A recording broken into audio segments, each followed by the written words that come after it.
तो तोंड पाहिलं तर माझ्या तळपायाच्या मस्त का जाऊ राहिली. बिस्लरी देऊ सर? जय दे.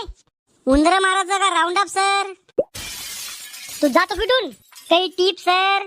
अरे टिप सोड, तुला बिलातलेच पैसे कम देतो. तुम्ही चेर येऊनच चिंदी चोर वाटता सर. जातो डुंगा मार खातो. जातो सर. सांग काय सांगत होती तू? आता मग मूड नाहीये. हो मॅडम सांगा ना. मी म्हणत होते आय लव. झालं का तुमचं? तुला बी आताच नव्हतं घरात साल्या. मी म्हणलं होतं मी लवकर येईन. पाणी घेऊन ये मला जाय. कवा तुला कोणी आवडतं का? नाही. आवडत असेल तर सांगून दे, मला काही प्रॉब्लेम नाहीये. आवडत नाहीये पण मग एक बेस्ट फ्रेंड होता. म्हणजे तोंड काळा करेस तो अभि. अहो आम्ही मित्र होतो फक्त. आता तर नाहीये ना? नाही. तुमचं आहे का कोणावर प्रेम? मला तर कोणत्या बी पोरीवर होतं, पण पोरीला माझ्यावर होत नाही ना.